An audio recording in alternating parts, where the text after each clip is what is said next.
Good morning students, welcome to all. Myself Neeta Agarwal. हम पढ़ रहे थे हिंदी का तीसरा अध्याय बस की यात्रा, जिसके लेखक है हरिशंकर परसाई। आगे का अध्याय है एकाएक फिर बस रुकी। ड्राइवर ने तरह तरह की तरकीबें की, पर वह चली नहीं।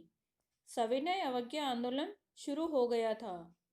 कंपनी के हिस्सेदार कह रहे थे, बस तो फर्स्ट क्लास है जी, यह तो इत्तेफाक की बात है। यानी कि जब बस दोबारा रुक गई तो बस के ड्राइवर ने उसे चलाने का बहुत प्रयत्न किया, बस नहीं चली। ऐसा लग रहा था कि बस ने ड्राइवर और हिस्सेदार के विरुद्ध सविनय अवज्ञा आंदोलन शुरू कर दिया था। वह बड़ी विनम्रता से उनके अत्याचारों का विरोध कर रही थी। हिस्सेदार बड़ी बेशर्मी से कह रहा था कि बस तो फर्स्ट क्लास थी। संयोग कुछ ऐसा हो रहा था कि वह बार बार रुक रही थी।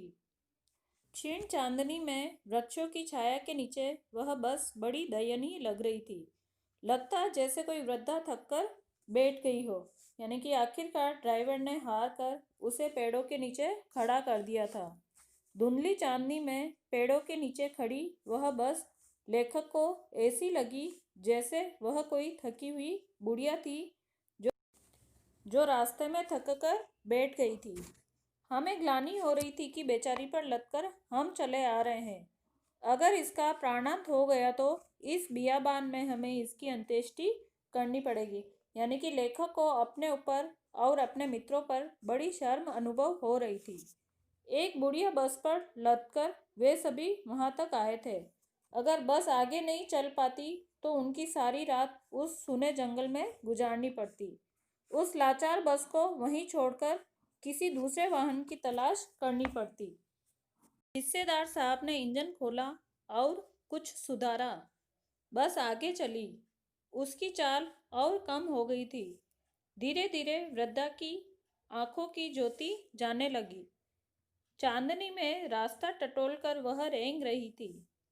आगे से या पीछे से कोई गाड़ी आती दिखती तो वह एकदम किनारे खड़ी हो जाती और कहती, निकल जाओ बेटी, अपनी तो वह उम्र ही नहीं रही।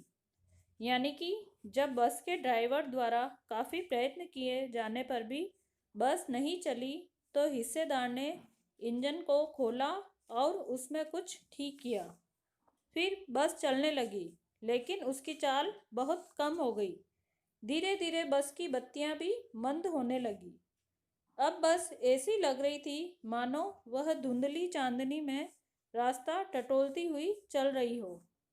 जब आगे या पीछे से कोई गाड़ी आती हुई दिखती तो ड्राइवर तुरंत उसे एक किनारे से खड़ी कर देता था। उस वक्त ऐसा लगता था मानो वह बूढ़ी बस उन नई गाड़ियों से कह रही हो कि वे पहले निकल जाए, क्योंकि अब वह पहले की तरह जवान नहीं रह गई थी। आगे का अध्याय कल पढ़ेंगे। Thank you.